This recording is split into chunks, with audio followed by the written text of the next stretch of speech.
Alright, diamonds in the rough. I saw that some of you guys completed last week's homework exercise, which was the form manipulation exercise. So good work to those 11 people. The point of that exercise was to get you to think more about how things exist in 3 dimensions, which is probably one of the most important skills you can have. So it's a good thing you guys all did the exercise. Now, I've been thinking that we might need to do a little bit more fundamental stuff when it comes to thinking in 3D before we move on to actually drawing objects.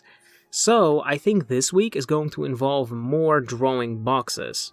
But the twist is that we're going to try and rotate these boxes. Boxes are useful because they define how an object exists in 3D space.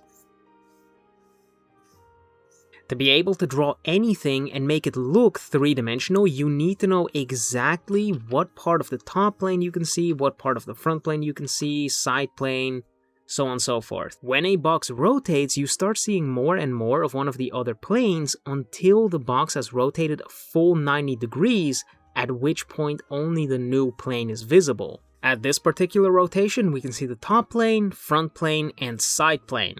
And like I said, depending on how the box is rotated, it changes its orientation in space. Now the box is fully facing us, and then if we rotate it like this corner is the one that's facing us. If you want to draw an object, it's really important to first figure out how this object is positioned in 3D space, and that lets you figure out the perspective. This is especially important when you're drawing from imagination, because you first have to establish the three-dimensional space, and the way we can do that is by using boxes. The way this box is oriented determines how the object is oriented in space, and if you want to have your object at a very particular orientation in space, you can't just randomly draw a box and hope that it's correct. Something that I see a lot of beginner artists do, and for some reason other artists recommend that you do this as well, to draw boxes, people say, oh, just start with this Y shape. Once you have the Y shape, I guess you can kind of fill it out and that gives you a box. The problem with this is that there is no thought that went into how the box is oriented in space. You just placed 3 lines sort of randomly, and then you kind of just went with the flow and you ended up with a box. Instead of doing it like that, you have to really think about how every line should be placed. In this case, let's say we're trying to draw a box that's at the orientation that this pencil case is at. First, we know that these lines should be going this way. Then we have another set of lines that should be going this way, and then lastly we have our verticals, which are just going vertically down. We also know that this box is going to be longer than it is wide, and if we look at this from top view, I think the box is at this particular rotation, where this plane is facing us a lot more than this one. To draw this, I kind of want to start with this plane.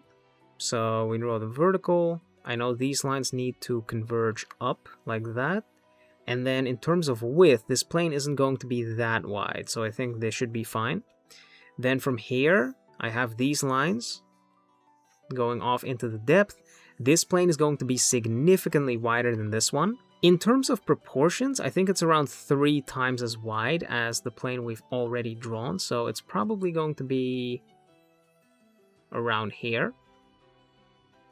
And that should be kind of okay, I think.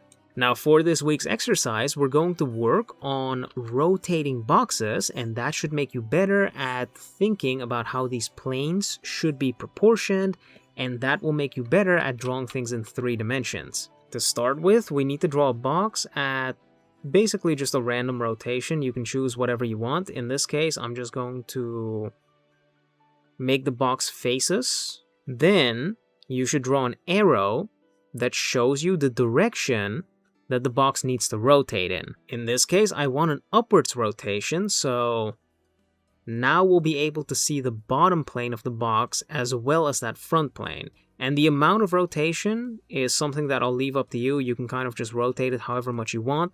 The point of the exercise is to just be able to draw a box at your desired rotation. And also another thing is that I numbered all of these planes in the example, which will help you keep track of where every single plane is. And you can make these numbers 3-dimensional or you can keep them 2-dimensional. But just make sure that these numbers also follow perspective. Now I want to do a rotation to the right. So we'll go that way. With this rotation, the side plane is now going to become visible, the front plane is going to rotate this way, and the bottom plane is going to stay the same size because we're not actually rotating up or down. To start with, I'll draw the angle that the front plane is now going to be at, or the number 1 plane. Then I'll draw that entire number 1 plane. It's going to be a bit less wide than it was in the original. Then bottom plane is going to be the same size. I think this is at a slightly incorrect angle.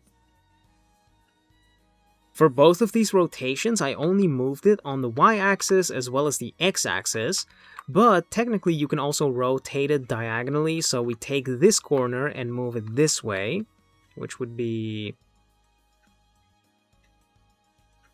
like that. The problem with doing a diagonal rotation is that it's significantly harder than doing a normal 90-degree rotation, so I kind of would not recommend doing this unless you've already practiced the normal rotations quite a lot. If we said the number 6 plane was over here previously, then that would mean that in this case the number 6 plane would be over here. The number 4 plane is going to be over here, upside down, which is going to be kind of difficult to draw because of the foreshortening, so you don't really have that much space to work with. And then on this side, we'll have the number 3 plane, which is going to be completely upside down. But I think you guys get the point of the exercise. So try to keep the proportions of the box the exact same all the way through.